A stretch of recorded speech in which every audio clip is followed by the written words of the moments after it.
Hello વિદ્યાર્થી મિત્રો, કેમ છો? હું છું પ્રજ્ઞા છણકાટ, આપનું લર્ન વિથ પ્રજ્ઞામાં સ્વાગત છે. તો વિદ્યાર્થી મિત્રો, આજે આપણે ધોરણ 6 ચેપ્ટર નંબર 12 ગુણોત્તર અને પ્રમાણ, જેમાં સ્વાધ્યાય 12.2 માં પ્રશ્ન નંબર 4 નો દાખલા નંબર 2 નો અભ્યાસ કરીએ. તો વિદ્યાર્થી મિત્રો શું કહે છે કે ગુણોત્તર આપેલા ગુણોત્તરો પ્રમાણમાં છે કે નહીં તે નક્કી કરો.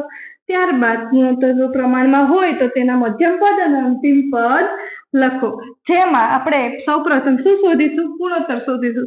શું કોનો? તો કે 29 લીટર જેમ 35 લીટર અને 6 બોટલ જેમ 10 બોટલ.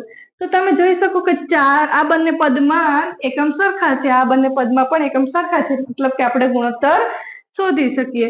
તો 39 લીટર જેમ 65 લીટર, લીટર ને હું લી તરીકે શોર્ટમાં લખું છું અથવા એલ,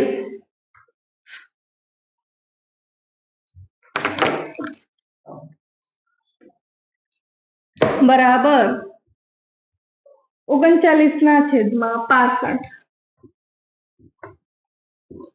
તો જો મિત્રો આપણે 13 નો ઘડિયો આવડતો હોય તો ફટાફટ આવડી જાય કે 13 તેરી 39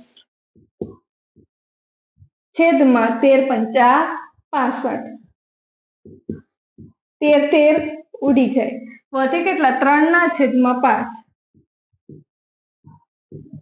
હવે બંને એવી સંખ્યા છે કે અવિભાજ્ય સંખ્યા છે, મતલબ કે ભાગ ઉઠશે નહીં, એટલે ગુણોત્તર આપણને મળે છે 3/5.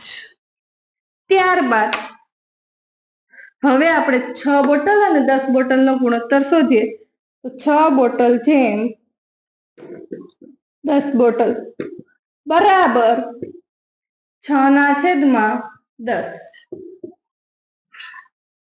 તો 2 તરી 6 અને 2 પંચા 10, મતલબ કે 2 ઉડી જાય. વધે કેટલા? 3/5, એટલે કે ગુણોત્તર આપણને મળશે 3/5.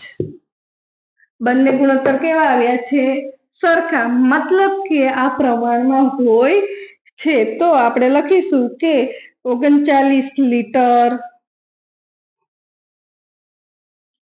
જેમ 45 લીટર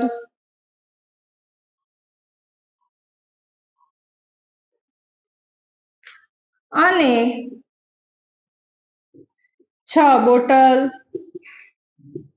જેમ 10 બોટલ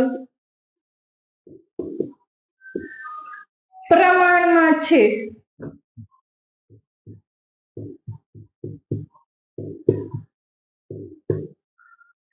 ત્યારબાદ શું લખવાનું છે? મધ્યમ પદ. મધ્યમ પદ એટલે કે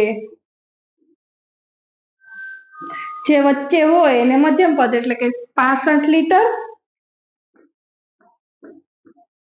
અને 6 બોટલ.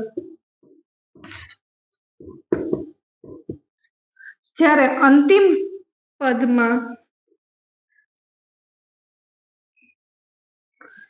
39 લીટર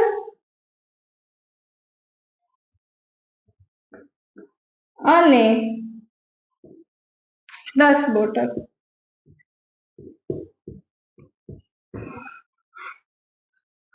મિત્રો, વિડીયોને પોઝ કરી તમારી નોટબુકમાં નોંધી લો. મિત્રો, મારો આ વિડીયો પસંદ આવે તો લાઈક, શેર અને સબસ્ક્રાઇબ કરવાનું ભૂલતા નહીં.